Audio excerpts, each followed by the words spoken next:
Habíamos desarrollado con anterioridad el problema del mercado de trabajo. Hablar y, por lo tanto, el tema del empleo y el desempleo y su medición. Cuando ya se trabaja con el mercado de trabajo, valga la redundancia, es porque ya nos estamos metiendo en el campo de la oferta agregada, que es una de las tres grandes funciones del modelo: demanda agregada, oferta agregada, renta de pleno empleo. Decíamos que la demanda agregada es la demanda que se desarrolla a cada nivel de precios. La oferta agregada es lo que son los bienes y servicios que las empresas están dispuestos a lanzar al mercado a cada nivel de precios. Es decir, que cuando trabajamos con una u otra función aisladamente, los precios son algo exógeno, externo. Después, cuando trabajemos con todo el modelo, los precios surgen del modelo. Bien, entonces cuando estamos trabajando con el campo de la oferta agregada, es decir, de la producción, empiezan a aparecer los problemas o las cuestiones que tienen que ver con la determinación de la oferta agregada. Uno de ellos es la cuestión de los salarios y el mercado de trabajo. A eso me referí con anterioridad. Ahora vamos a trabajar sobre otro aspecto central, que es el tema de los precios. Cuando se habla de los precios estamos hablando de los costos salariales que tienen las empresas, los costos de materias primas y energía, el markup, es decir, el margen de rentabilidad que las empresas establecen y el precio que llega al mercado.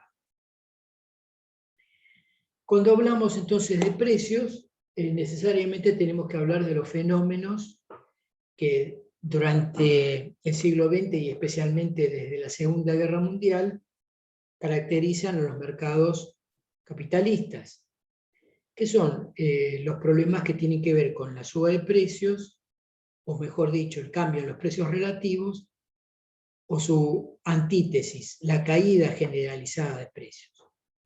Cuando hablamos del primer problema, la suba de precios, estamos hablando de la inflación. La expresión, el término inflación se refiere estrictamente al aumento generalizado y sostenido de los precios. Generalizado y sostenido. Significa que no estamos hablando de una canasta de bienes cuando hablamos de inflación. No estamos hablando de un grupo de bienes finales, por ejemplo, sino que estamos hablando de todos los precios. Así que cuando se señala en los medios de comunicación que el índice de precios al consumidor mide la inflación, es incorrecto, es falso. ¿Y entonces por qué se elige ese índice? Por comodidad. Aquellos economistas o periodistas que en algún momento de las últimas décadas se han atrevido a decir lo que yo estoy diciendo ante ustedes, han sido tildados de querer ocultar la inflación, mentir sobre la inflación y otras barbaridades. Pero lo cierto es que la inflación no se puede medir. No hay un índice de la inflación. Lo que sí hay índices de precios, como el índice de precios al consumidor, que se construye sobre una canasta de bienes y servicios finales y que mide ese índice el costo de vida. ¿De la vida de quién? De nosotros. Pero no mide la inflación. También tenemos otros índices, como el índice de precios mayoristas de bienes nacionales, de bienes importados, que miden otro tipo de bienes. Por ejemplo, aquellos que son insumos intermedios, insumos directamente, que las empresas utilizan para la producción de los bienes finales.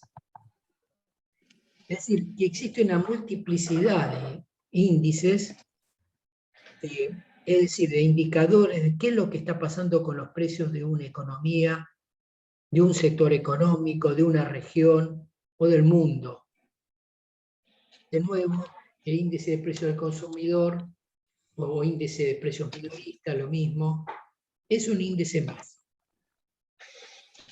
Así que para hablar de la existencia de un fenómeno inflacionario en un país, tenemos que tomar el conjunto de los índices y aún así nos quedamos cortos porque cada país tiene algunos bienes específicos que son indicadores de si estamos o no en un proceso inflacionario, como por ejemplo, en el caso de la Argentina, sería, por ejemplo, el precio de los inmuebles, urbanos o rurales, o algún otro tipo de activo que es central en la vida económica de los argentinos. Ahora bien,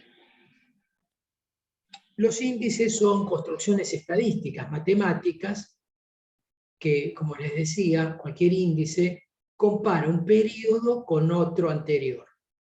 Compara un mes con un mes anterior, compara un mes de un año con el mismo mes del año anterior, compara un año con un año anterior. Mientras la comparación sea homogénea, es decir, se comparen los mismos periodos, no hay problema. ¿Cómo se construyen esos índices? Bueno, cada índice se construye sobre la base de un conjunto de bienes o servicios, y sobre esos precios, se aplican ponderaciones, es decir, se muestra en la construcción del índice el peso que tiene cada bien en el conjunto de esos precios. Por ejemplo, en el índice de precio al consumidor, para decirlo de una manera brutal, están los alimentos, está la vestimenta, la vivienda, la recreación. Cada uno de esos componentes deben tener una ponderación, de tal manera que el conjunto de ellos haga al 100% de las mediciones. Así que en el numerador y en el denominador colocamos los mismos bienes y servicios y los ponderamos en virtud de la importancia que tienen en el gasto general, en el 100%. Eso es lo que quiere decir ponderar. Y comparamos el mes de mayo con el mes de abril, el mes de mayo de este año con el mes de mayo del año pasado, y así sucesivamente. Lo hacemos para el índice de precio al consumidor, lo hacemos para los precios de los bienes intermedios o precios mayoristas. Todo eso lo hace el INDEC desde que se creó, siguiendo una metodología. Bueno, esto es en cuanto a la medición, a la importancia de la medición. Cuando, en conclusión de esta parte, cuando nosotros hablamos de inflación, por ejemplo, o de deflación, que es la caída generalizada de los precios, lo que estamos hablando es de cambios en los precios relativos, porque no existe matemáticamente como posibilidad que todos los precios suban en la misma magnitud o que bajen en la misma magnitud, sino que los cambios son distintos, y aunque todas suban, siempre suben en distinta magnitud. Eso quiere decir cambio en los precios relativos e implica una mayor presencia en el caso de los bienes finales que consumen las familias, una presencia, un cambio en la presencia que las empresas tienen en la renta de los consumidores. Si los bienes que como empresa coloco en el mercado aumentan más que otros bienes, mi presencia en el consumo crece. Eso es lo que quiero expresar. Bien, dicho esto, necesariamente tengo que referirme, aunque sean a las principales teorías o ideas que existen acerca de por qué se origina la inflación o la deflación. Me voy a referir a algunas de ellas. Nunca el listado es completo, voy a referirme a las más conocidas y utilizadas en el mundo moderno. A la primera que me voy a referir es a la teoría monetarista de la inflación. La teoría monetarista de la inflación fue creada por un economista norteamericano que se llamó Milton Friedman, quien se basó en otra teoría, una teoría del dinero, la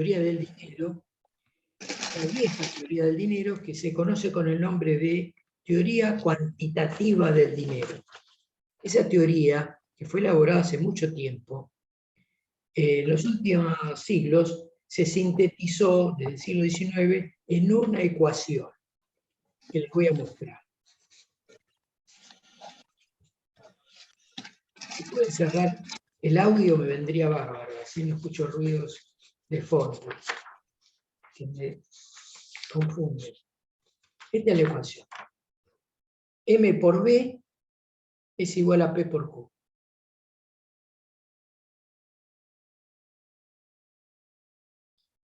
Profe, Sí. ¿esa es la ecuación de Milton o de la teoría en la No, que se basó? de la teoría cuantitativa del dinero. Gracias. El amigo Milton se basó en esta teoría. Ahora voy a desarrollar esta teoría. Lo voy a hacer, digamos, no le voy a contar la historia de la teoría. Primero porque no la recuerdo y segundo porque no nos importa. Por eso me voy a concentrar en esta ecuación para que visualicen el grado de brutalidad que tiene esta teoría. Esta teoría nació simplemente de referencia histórica cuando después de la conquista de América los precios empezaron a subir en Europa. Entonces algunos individuos empezaron a relacionar el aumento de los precios, que era un proceso muy lento, con la afluencia de oro y plata, que, como ustedes saben, habrán estudiado historia argentina, americana,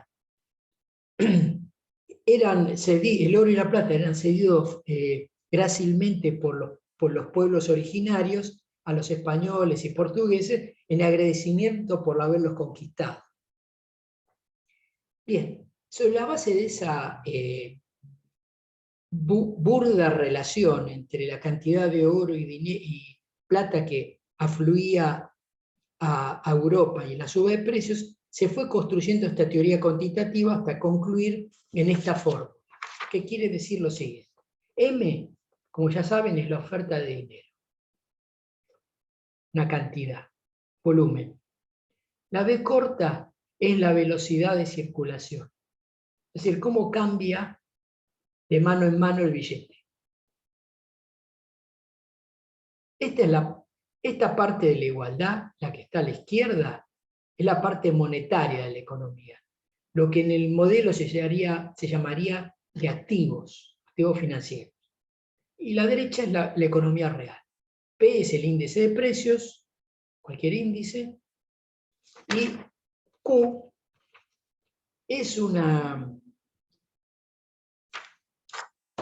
tasa, como lo es B corta, de crecimiento o decrecimiento del Producto Bruto Interno. Esa Q fue elegida como alternativa porque es imposible poder cuantificar los negocios. ¿Cuántos negocios nacen o mueren en un periodo determinado? Entonces se eligió la tasa de variación, la tasa porcentual de variación del PBI como una medición aproximada. ¿Qué es lo que nos dicen los creadores de esta teoría cuantitativa? Muy sencillo. Ellos dicen, si mantenemos constantes el coeficiente B corta y el coeficiente Q, es decir, si se mantiene constante la velocidad de circulación del dinero y la tasa de evolución del PBI, que crezca o decrezca, no importa, todo crecimiento de M se expresa en un crecimiento de P. Es decir, todo aumento de la oferta monetaria induce un crecimiento de los precios. Esta formulación fue elaborada en la época en que vivía Carlos Marx. Marx la analizó, esta teoría cuantitativa, y la puso en ridículo. Un método que él usaba con mucha asiduidad para hacer pelota a sus criticados, diciendo, ¿y si la cosa es al revés? Es decir, si yo sostengo como la teoría sostenía, lo que estoy diciendo es que el dinero le da valor a los bienes. Es decir, que los bienes no llegan con valor al mercado, lo da el dinero. Bueno, eso implica una concepción de la económica, ideológica,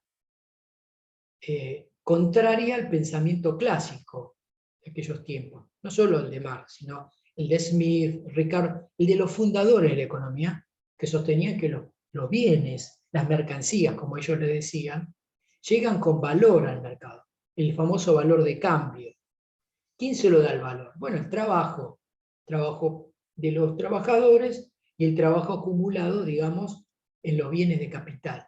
Pero es trabajo, ya va con valor. Entonces, en realidad la fórmula debería ser leída al revés, dice Marx. La suba de precios determina la necesidad de que haya más dinero ofrecido en el mercado.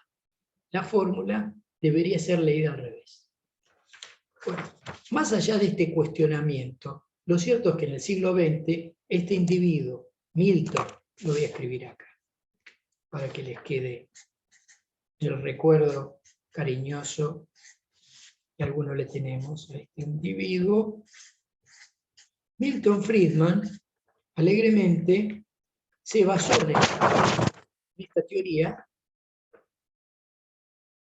y sostuvo que la inflación es un fenómeno o sería un fenómeno monetario. Es decir, que el problema de la suba de precios tiene que ver con la cantidad de dinero que se envía al mercado. Como ustedes ya saben, porque lo hemos visto, ese dinero lo crea originalmente, el dinero primario, lo crea el Banco Central y luego se transforma en más dinero a través de los préstamos o los créditos que dan los bancos comerciales a los clientes, el dinero secundario. De tal manera que en la medida que aumenta la cantidad de dinero que llega al mercado, se crean las condiciones para que suban los precios.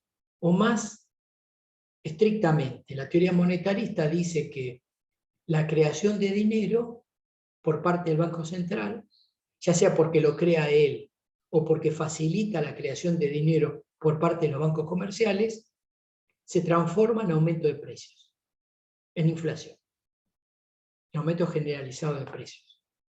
Ya sea que este fenómeno ocurra más o menos de inmediato o en forma diferida. Así que, basada en esta idea, ustedes imagínense, si yo como pasivo lector de esa teoría la acepto porque pareciera tener una lógica, pareciera que es razonable, no hay forma de discutirla. ¿A qué me refiero? A que se ha demostrado, por supuesto, Milton Friedman construyó estadísticas para demostrar esto que dijo. Ahora, depende de cómo yo construyo las estadísticas, le muestro o cuestiono. Y así es como, de la misma manera que él construyó esta idea, uno puede construir periodos diferentes y llegar a una conclusión completamente distinta. Esto es, verificar que hay periodos en los cuales los precios suben y la oferta monetaria, la cantidad de dinero que salió al mercado, no aumentó, sino que incluso disminuyó. Pero esta es la teoría monetarista de la inflación, que es la teoría, yo diría, que más popular.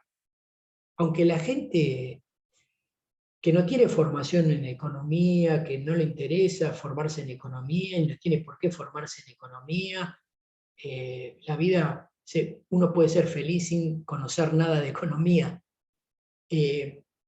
Escucha ese tipo de argumentación en el sentido de que se aumenta la cantidad de dinero, suben los precios, porque si la gente tiene más dinero en su bolsillo, los que venden más caro porque hay más dinero, y se compra fácil esa teoría.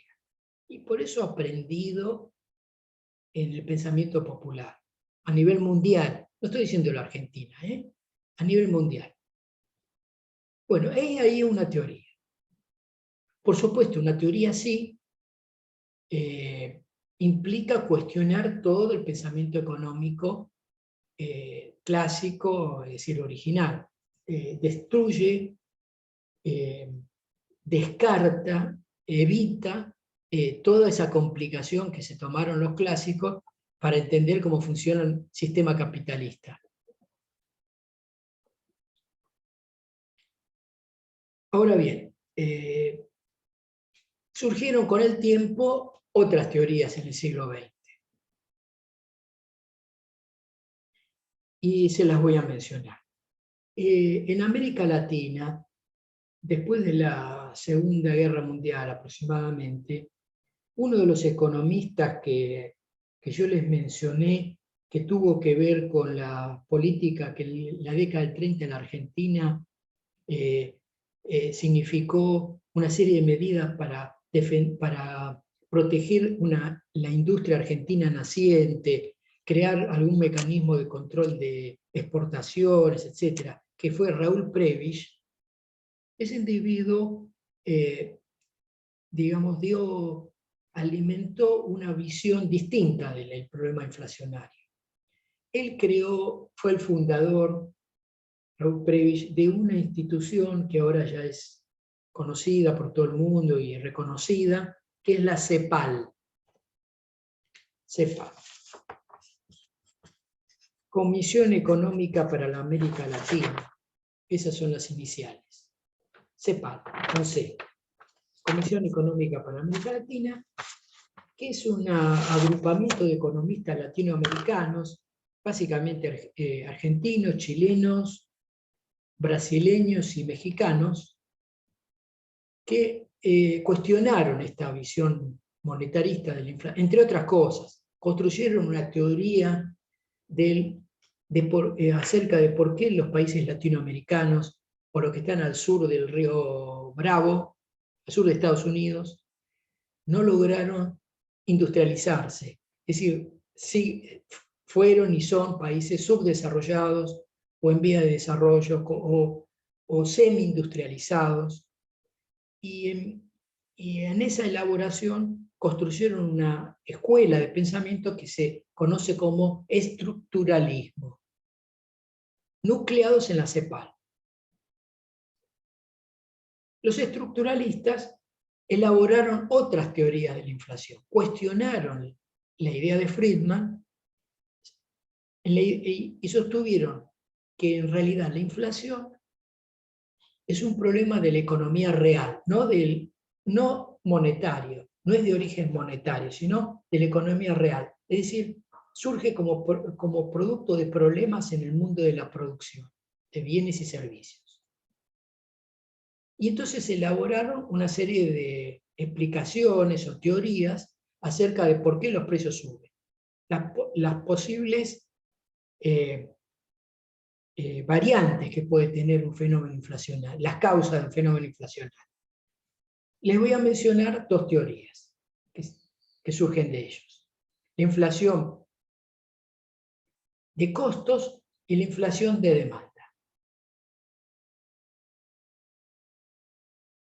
La inflación de costos ¿de quiénes? De costos de las empresas, de los que producen, donde se producen los bienes y servicios. La inflación de costos justamente tiene que ver con el hecho de que determinados costos que sufren las empresas en circunstancias en las cuales no hay pleno empleo de los factores productivos, es decir, la economía no funciona en la frontera de posibilidades de producción, sino por detrás, es decir, hay un grado de ociosidad en el uso de los bienes de capital, o cierto desempleo de la mano de obra, o ambas a la vez.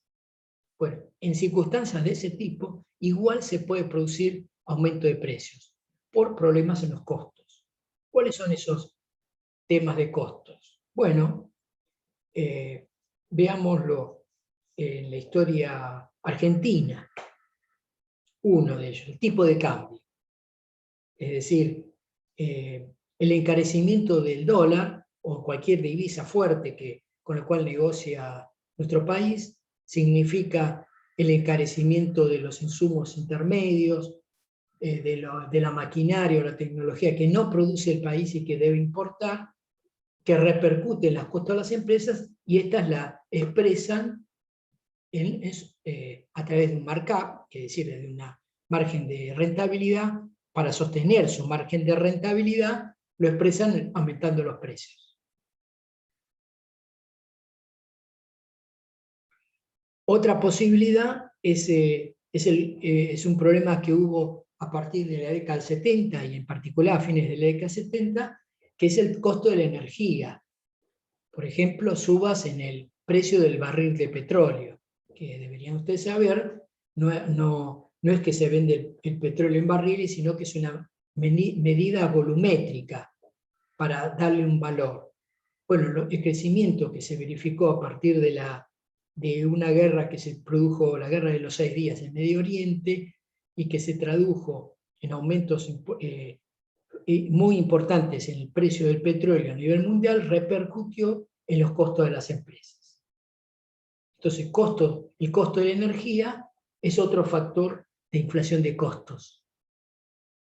O, digamos, en las convenciones colectivas de trabajo se produce un brusco aumento en los salarios impuestos por los sindicatos. Ese sería otro factor. Cualquiera de ellos es conocido en la terminología de este modelo. Esas causas se las denomina, como la llamaría Susana Jiménez, shock de oferta.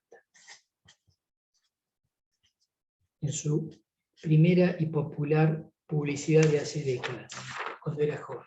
Shock de oferta. Shock de oferta.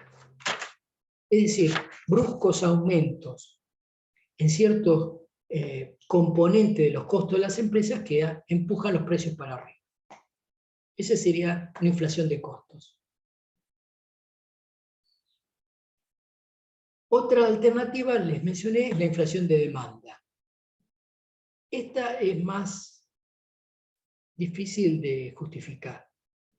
Se daría si la economía funcionase al 100% del empleo de los factores productivos. La discusión es si esto es posible, es decir, que una economía funcione al 100%. Es decir, en la frontera de posibilidades de producción. Ahí hay un debate, ¿cómo les puedo decir?, que no termina nunca, entre los que consideran que esto es posible y los que consideran que es una tontería. Es decir, que me refiero a esto: cuando las empresas ven que el mercado da, nunca permiten que la...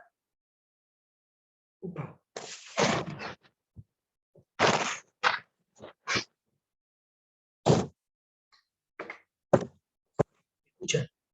Nunca permiten quedarse sin stock. Aumentan la producción, es decir, el crecimiento de la demanda efectiva arrastra la producción, arrastra la inversión.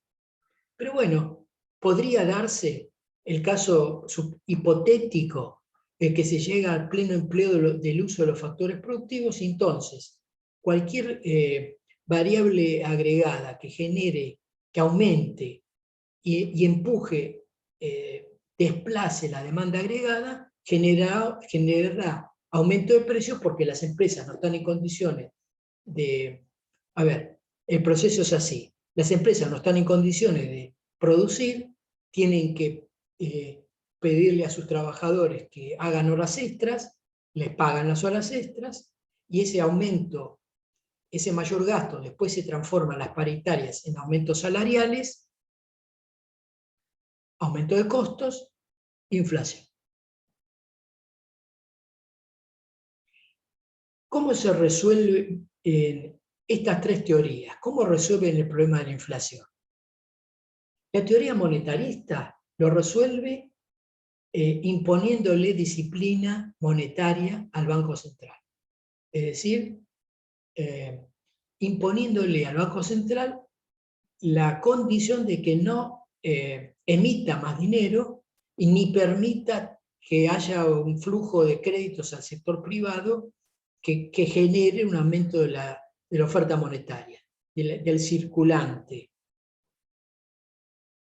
Es decir, una política monetaria restrictiva.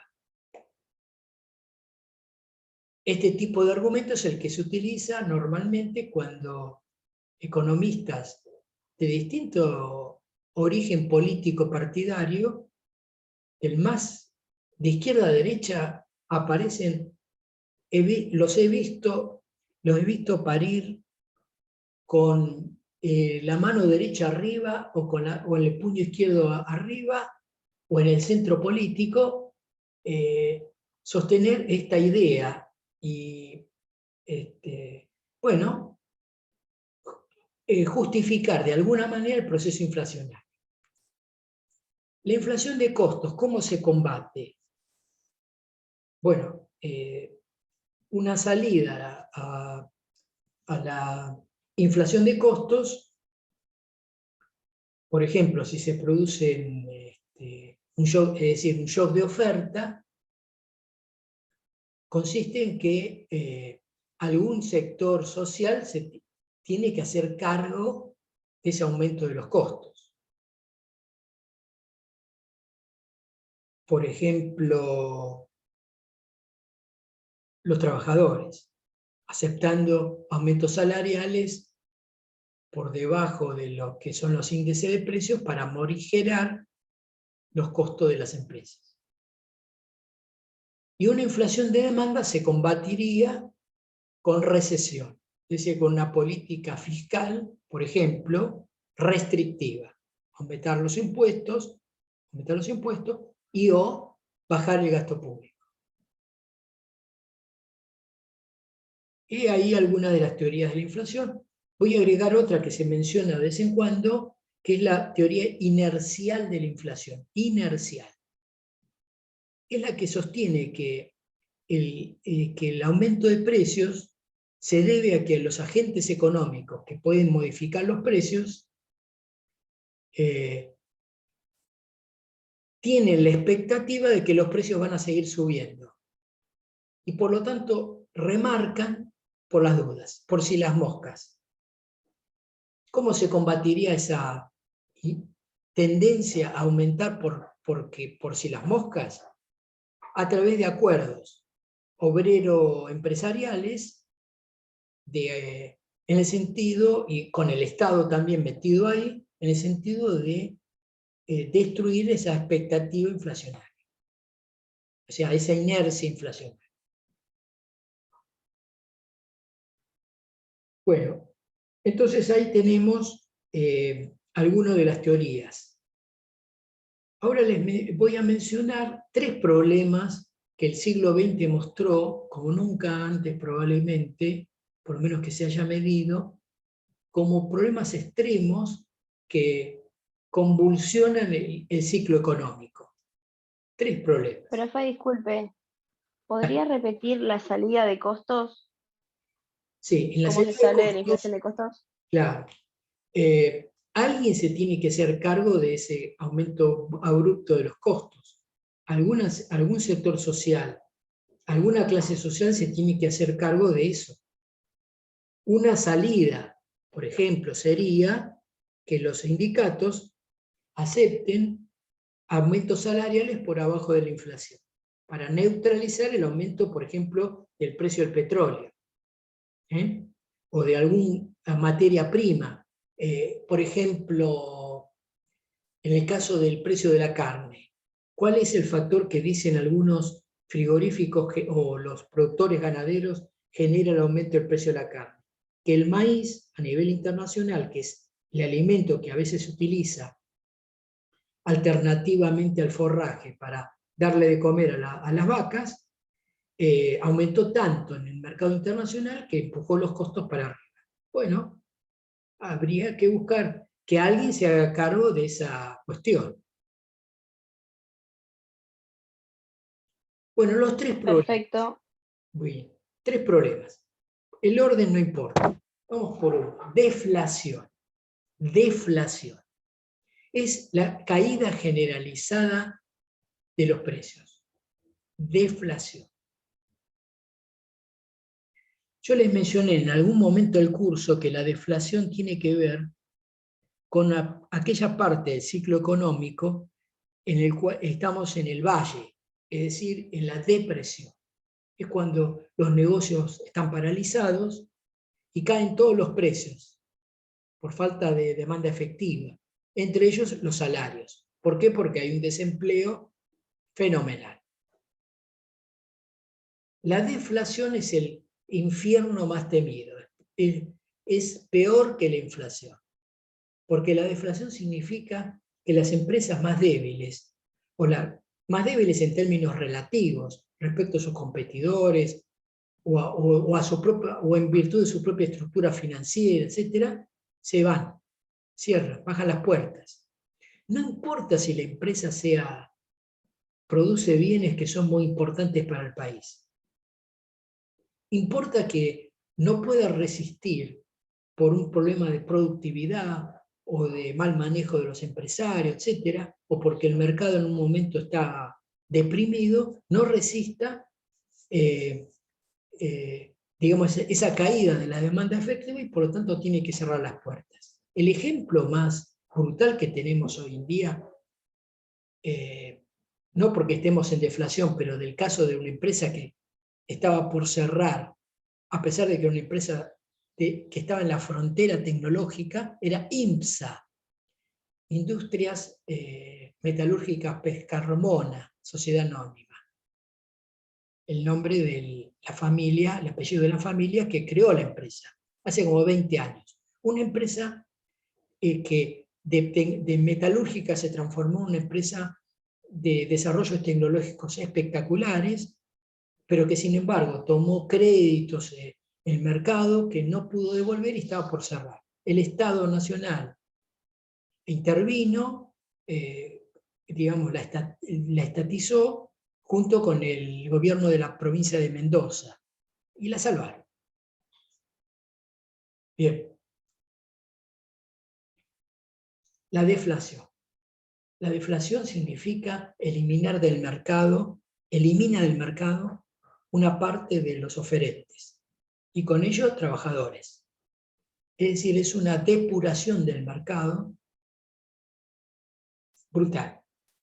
A nadie, ningún empresario le quiere la deflación, y cuando se produce una deflación es porque las circunstancias son tales que es un fenómeno inevitable. En la Argentina hubo deflación en la década del 30, hubo deflación hace relativamente poco tiempo durante el gobierno de la Rúa, y eso lo podíamos visualizar en forma más o menos cercana, observando que el índice de precio del consumidor daba mes a mes valores negativos, caía el índice de precios. Los salarios también. Pero no es algo buscado, querido, por nadie. Otro fenómeno es la hiperinflación, con H, hiperinflación. La hiperinflación es un fenómeno, ahí sí, donde interviene la voluntad política de los grandes capitales y consiste en aumentos mensuales del orden del 50% más y a nivel anual del índice de precio al consumidor de más de 4 dígitos, 5, 6. La hiperinflación no tiene un origen estrictamente económico, no es un problema de caída de la demanda efectiva.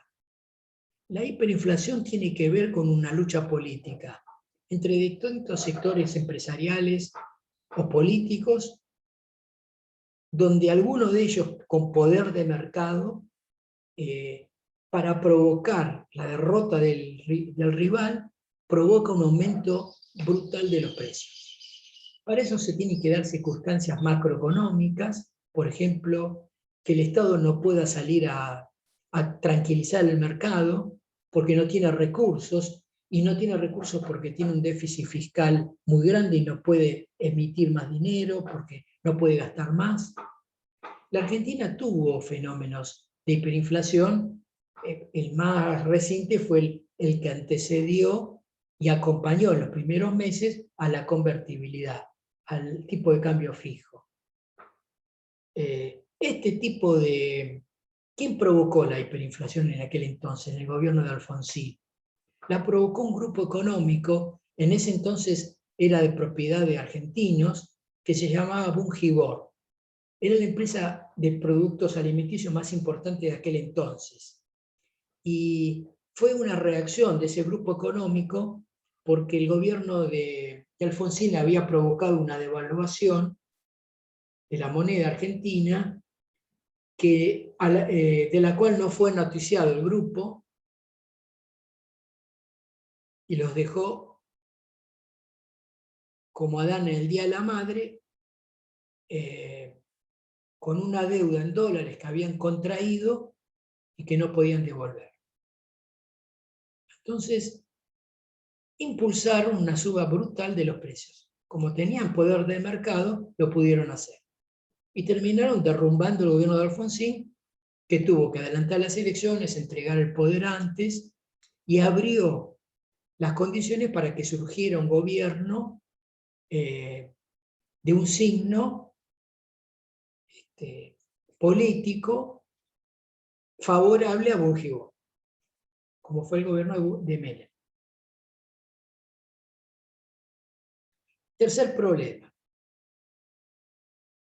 Les tengo que contar una historia para el tercer problema. Ese tercer problema en castellano se llama así: estanflación. En inglés tiene una denominación, es de origen inglés. Es una palabra compuesta. ¿Ven? Estanflación. El cuentito la historia que les tengo que relatar es la siguiente. En la visión keynesiana, o sea, de Keynes y sus continuadores, era imposible que se pudiese dar al mismo tiempo una caída del nivel de actividad, un estancamiento y una suba de precios.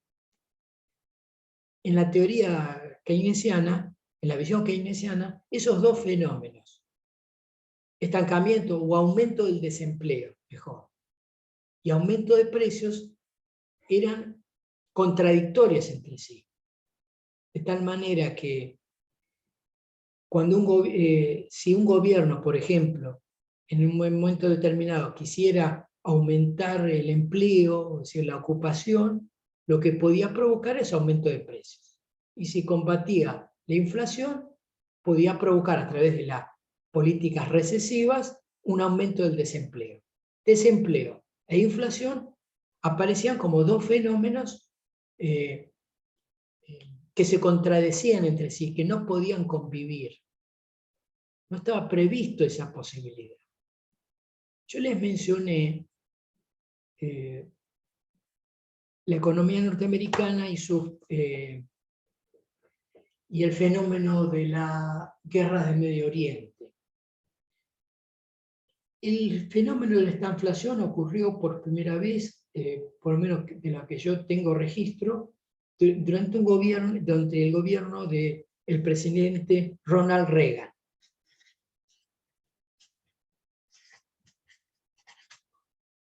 Ronald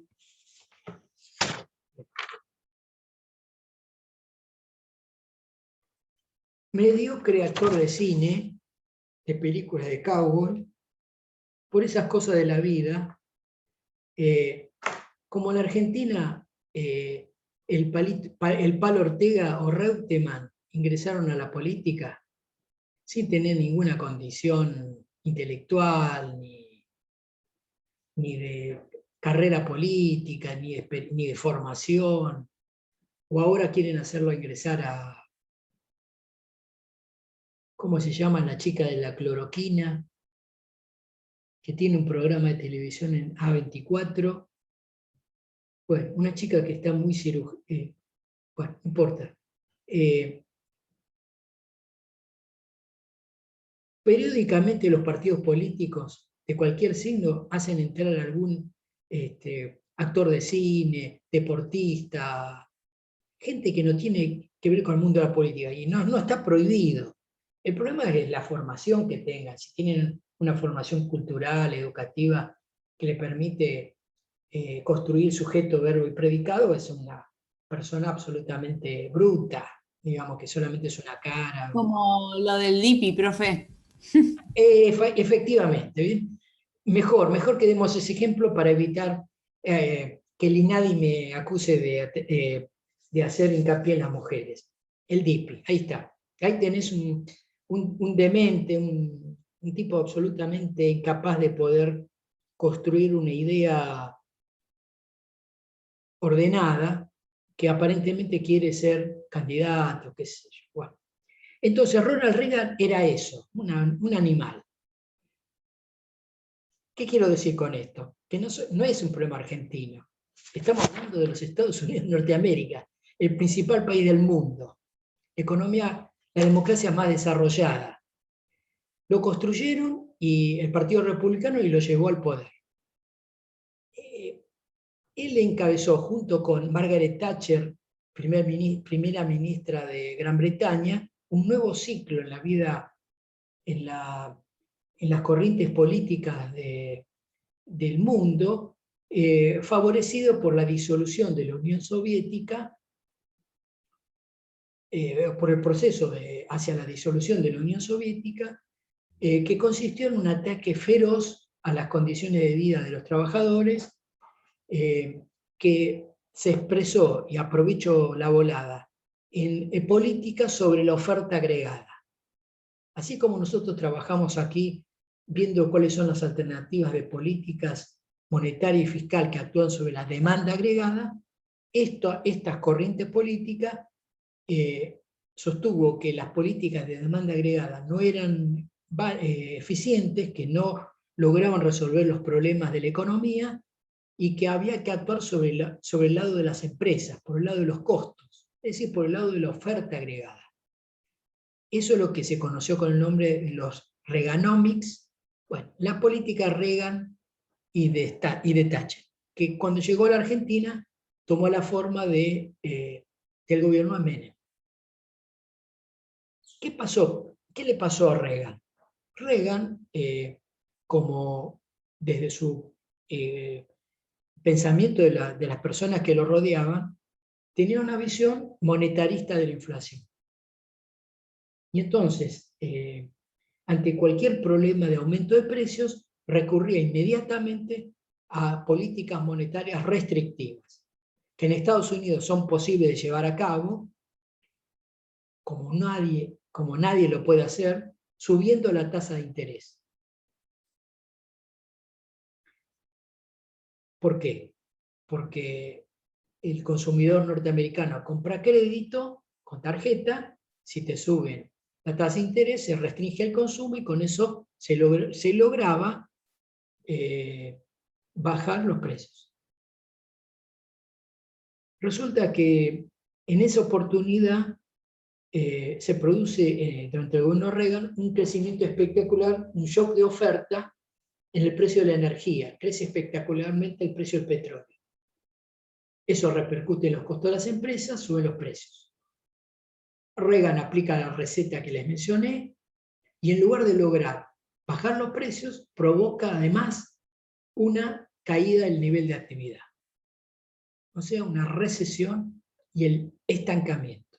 Y entonces, por primera vez, se verificó lo que los keynesianos presuponían que no se podía dar, una combinación al mismo tiempo de estancamiento con inflación, desempleo con inflación. Y eso es lo que se denominó, los norteamericanos llamaron stagflation, en castellano, estagflación.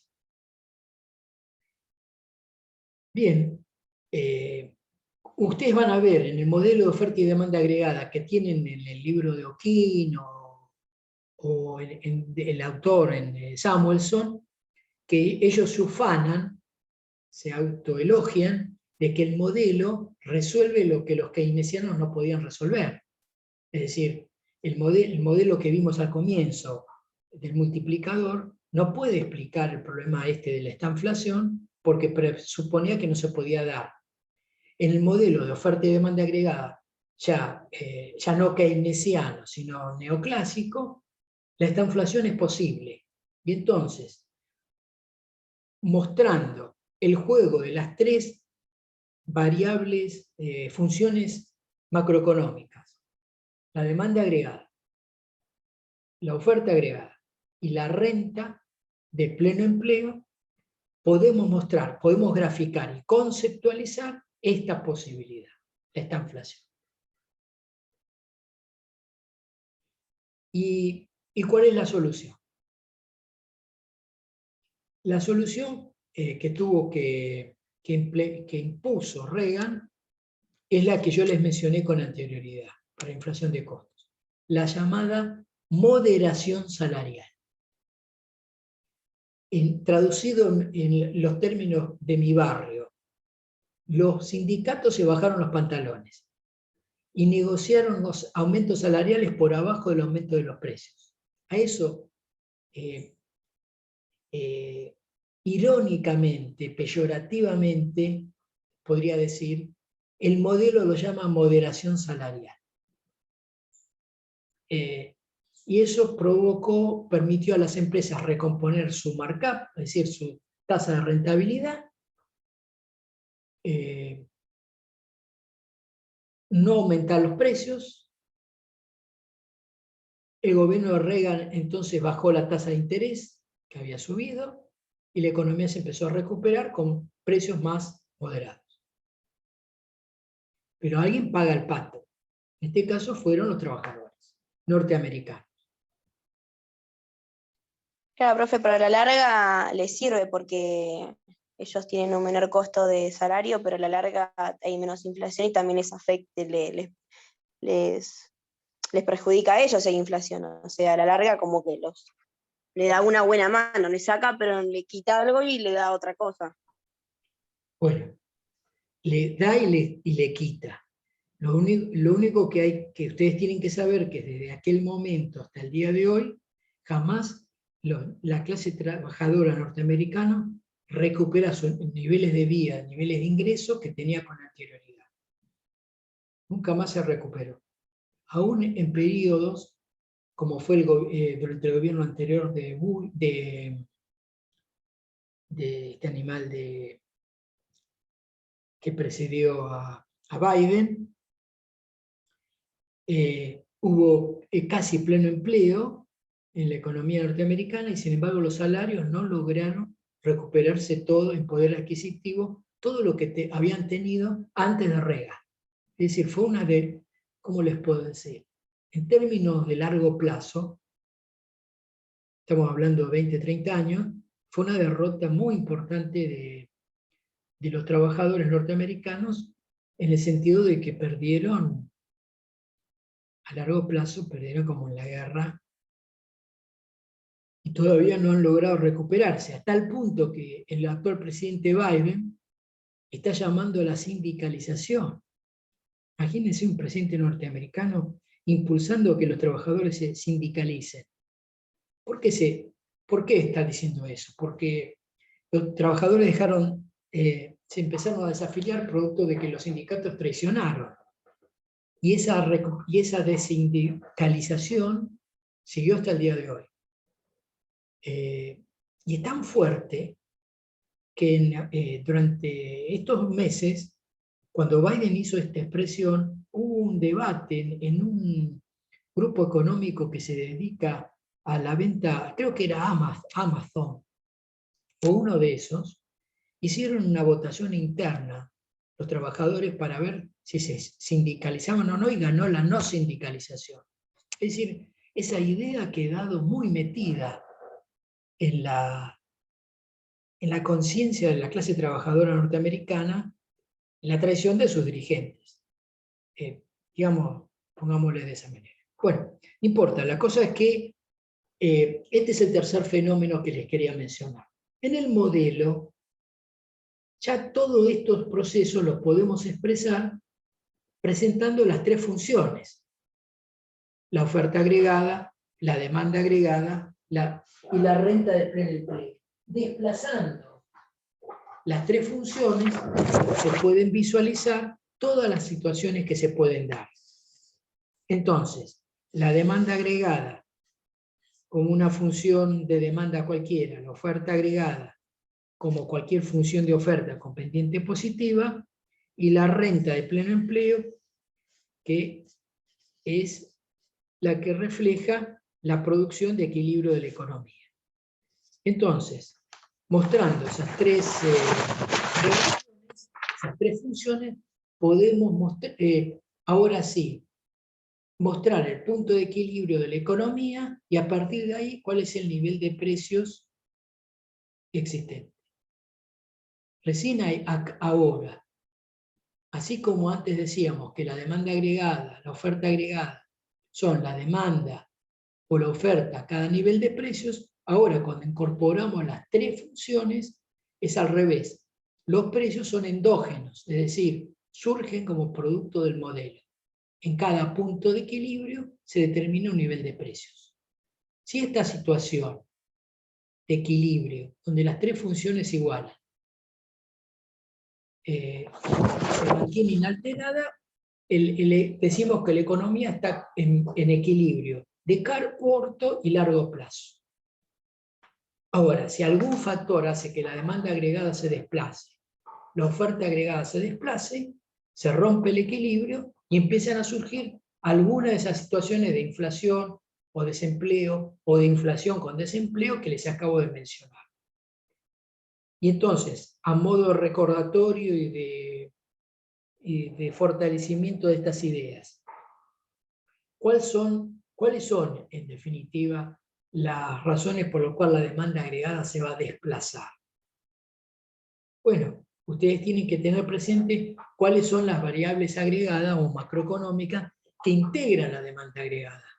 El consumo privado, la inversión privada, el gasto público y las exportaciones netas. Cualquier aumento en alguna o todas ellas hace que la demanda agregada se desplace como cualquier función de demanda, aumentando, es decir, desplazándose en este sentido. Y todo lo contrario si cae en alguna de ellas. ¿Por qué pueden subir o bajar las funciones que les mencioné? Las variables consumo privado, inversión, etcétera, en virtud de la explicación que vimos para cada una de ellas. Por la tasa impositiva, porque hay cambios en la tasa de interés, porque cambian la eficacia marginal del capital, es decir, las expectativas, porque hay cambios en el tipo de cambio, en los precios relativos. Bueno, todos los factores que determinan los cambios en esas variables que integran la demanda agregada. La oferta agregada, por el contrario, este es el procedimiento. Cuando trabajo con la oferta agregada, me olvido de los factores que actúan sobre la demanda agregada, y como pasa en cualquier modelo de mercado, esto se lo tienen que grabar a fuego. Si hay un factor que actúa sobre la oferta, no actúa sobre la demanda. Si actúa sobre la demanda, no actúa sobre la oferta. Es decir, el método de la abstracción, el método ceteris paribus, en plena vigencia, conceptualmente. Así como esos factores desplazan la demanda agregada, los que les mencioné, no actúan sobre la oferta agregada. La oferta agregada no se ve alterada. Para alterar a la oferta agregada debemos pensar en otros factores. ¿Cuáles son? Bueno, los salarios, el margen empresarial, es decir, la tasa de rentabilidad, o como lo quieran llamar, el precio de las materias primas, o sea, los elementos que integran el costo empresarial. El precio de las materias primas, el costo de la energía, la productividad de los factores. Cualquiera de esas variables pueden hacer desplazar la oferta agregada, ya sea aumentándola, si estos factores ayudan a que aumente la producción, o haciéndola que disminuya si estos factores perjudican la producción. Un comentario.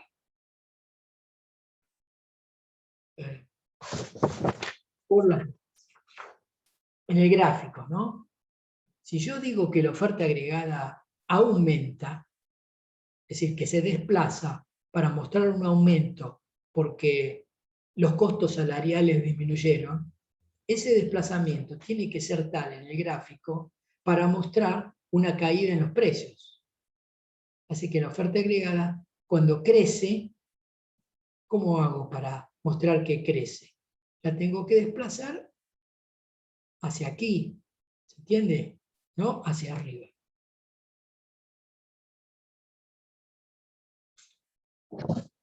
¿Qué es lo que les estoy mostrando acá? Un tema procedimental, no conceptual, es procedimental. Pero por las dudas, porque suele ser un error, hay una tendencia a mostrar que si la oferta agregada aumenta, una la mueve de tal manera que la mueve para acá. No, si la oferta agregada aumenta, ¿cómo me doy cuenta que aumentó? Y porque hay un nuevo punto de equilibrio con precios menores. Hay mayor oferta en el mercado y entonces los precios caen. Ahí se dan cuenta ustedes, desde el punto de vista procedimental, si están desplazando correctamente a la oferta agregada. ¿Cuándo me muevo a lo largo de esas funciones? Cuando la relación producción-precios cambia. Porque, por definición, porque la demanda agregada es la demanda de bienes y servicios a cada nivel de precios, y la oferta agregada es lo mismo, pero son los bienes y servicios que las empresas están dispuestas a ofrecer a cada nivel de precios. Cuando esa relación cambia, me muevo a lo largo de esas funciones.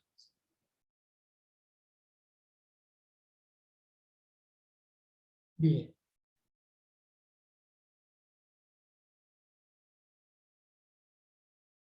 Así que aquí estaríamos, debería hacer hincapié en una cuestión que dije al pasar, pero que me parece que debería insistir.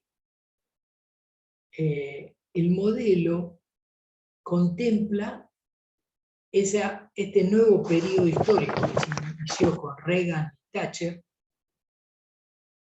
que significó durante varias décadas una ofensiva contra los derechos de los trabajadores, y si ustedes quieren, no lo quieren decir de esta manera panfletaria como lo estoy diciendo yo, tendenciosa como lo estoy diciendo yo, una política que buscaba atacar la inflación mediante la eliminación de costos de las empresas que se consideraban que impedían que las empresas tomaran más empleo. Por ejemplo, ustedes deben saber, pero son jóvenes que en algún momento en Argentina no se trabajaba los domingos. No había ningún negocio abierto un domingo, salvo algún boliche, kiosco. Y el sábado a la tarde era religioso no trabajar.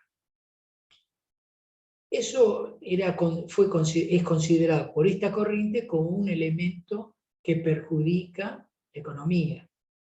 Crea costos por el hecho de que es un capital que está inmovilizado esos días. Y bueno, esa teoría se impuso. Y hoy en la Argentina, cuando volvamos a la normalidad, si algún día volvemos a esa anterior normalidad, los shopping estarán abiertos los domingos, los sábados a la tarde, los sábados a la noche hasta las 10 de la noche. Esto ya se transformó en algo normal, pero significa, digamos, una extensión de la jornada de trabajo para los mismos trabajadores, en algunos casos pago de horas extras, pero siempre cuando a un trabajador se le paga horas extras, es porque el beneficio que obtiene el empresario es mayor que el costo que engendra. Si no, no tiene sentido dar horas extras. Y así otras cosas, otras cuestiones que tienen que ver con el derecho a la maternidad, la paternidad. Bueno, todo ese proceso significan acciones de flexibilización laboral. Es decir, son políticas alternativas a los de la demanda agregada que actúan sobre la oferta agregada. Probablemente hoy en día, digamos, este año o desde el año pasado, pareciera que en algunos lugares del mundo, léase Estados Unidos, algún país latinoamericano, bueno, Europa me parece que todavía no, empezó a revertirse lentamente, apareciendo algún tipo de medidas que nos contrarias a esa flexibilización laboral. Me parece que desde el punto de vista general, solo resta decirles que cuando llegamos a este punto, ya el modelo habla de que la economía funciona a corto plazo y a largo plazo. Cuando ya incorporamos el concepto de largo plazo, es porque ya nos fuimos del mundo keynesiano. Ya hemos descartado o eliminado esta posibilidad. ¿Por qué? Porque para Keynes el tema del largo plazo es un tema que no tiene sentido analizar, porque era la vida que nunca nos va a tocar vivir. De tal manera que, para terminar con el modelo, con el curso, en términos generales, el modelo de oferta y demanda agregada nos presenta, a partir de las visiones ideológicas que les desarrollamos acá, tres posibilidades de combinar estas funciones, que se las voy a presentar ahora. Tres posibilidades. Esas tres posibilidades son posibilidades, digamos, que reflejan distintas visiones ideológicas, es decir, basadas en ideas, de cómo supuestamente funciona desde el punto de vista macroeconómico la economía. Las voy a dibujar y se las voy a comentar. Las tres alternativas. Entonces, tres semiejes, ordenada y abscisa. Y entonces, primero les voy a mostrar lo que el modelo llama la opción keynesiana, así lo voy a escribir con así lo voy a escribir, keynesiana extrema. En esa situación, la renta de pleno empleo siempre es una recta infinitamente inelástica, es decir, es la producción que se logra en la frontera de posibilidades de producción que no depende de los precios. La demanda agregada siempre tiene la misma forma. Lo que cambia es la oferta agregada. En este caso, en la situación keynesiana extrema,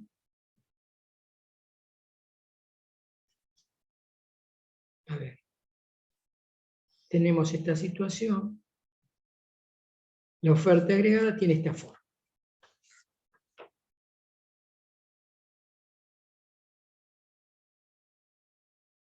Es decir, la oferta agregada es infinitamente elástica. Y si la economía en algún momento, ahí está en equilibrio, pero si en algún momento hay algún grado de desempleo, basta con alguna política de expansión de la demanda agregada para generar aumento del empleo sin que repercutan los precios. ¿Cómo lo hago? Desplazando la demanda agregada. Lo voy a hacer.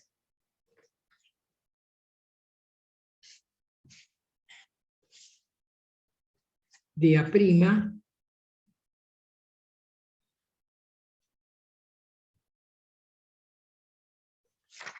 ¿ven?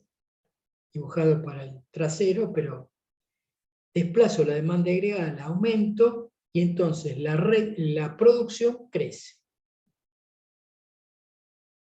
Los precios no suben, el nivel de precios es el mismo.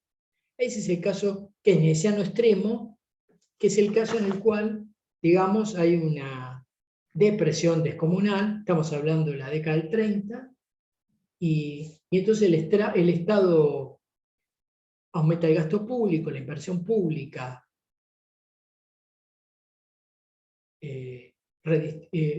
cambia el sistema impositivo de tal manera de generar una expansión de la demanda agregada que provoque un aumento por el efecto multiplicador del empleo. Ese es el caso keynesiano extremo. Pero voy a mostrarles el caso, voy a poner así, keynesiano suave. Demanda agregada, siempre igual. La oferta agregada tiene una forma clásica, es decir, la más conocida, quiero decir, y la renta de pleno empleo. Esta situación. ¿Está bien?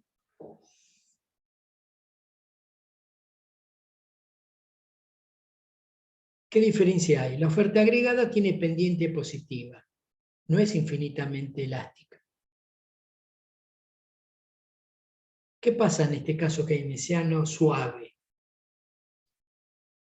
Bueno, en ese caso, si el Estado genera algún tipo de expansión de la demanda agregada, va a lograr un aumento de la producción y del empleo, pero con algún grado de inflación. ¿Por qué contempla el modelo esta posibilidad? Porque Keynes la contemplaba como una posibilidad.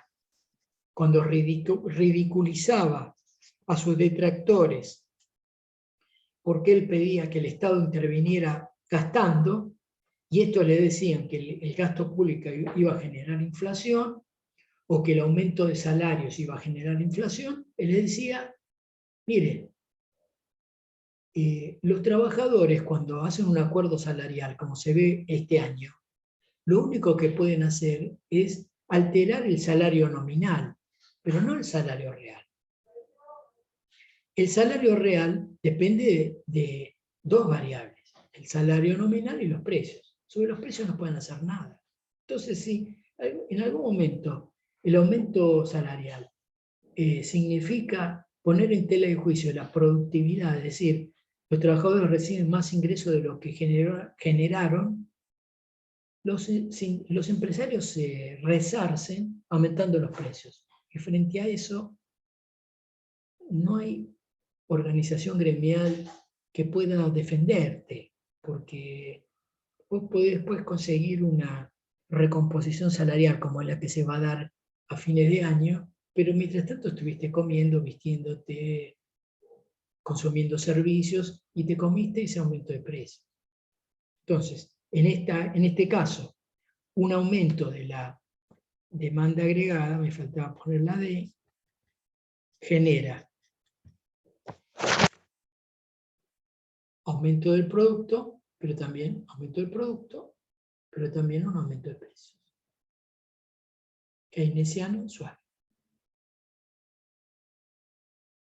La última posibilidad, en el modelo la llaman clásica.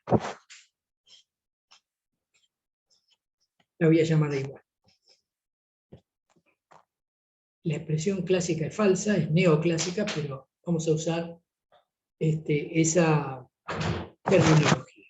Y entonces, ¿qué posibilidades hay? Es que la oferta agregada esté en la frontera de posibilidades de producción,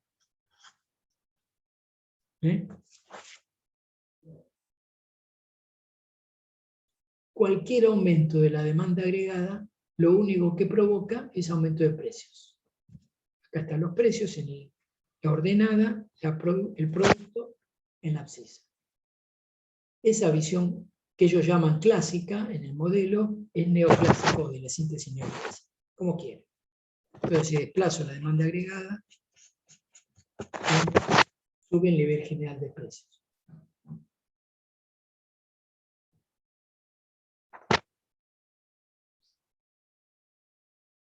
Bueno, hasta acá el desarrollo. Ahora voy a pasar con la grabación y nos dedicamos a charlar un poquito. Profe, ¿podría mostrar de vuelta el Sí. último gráfico que yo estaba anotando? Sí. Espera que paro. ¿Cómo no paro esto?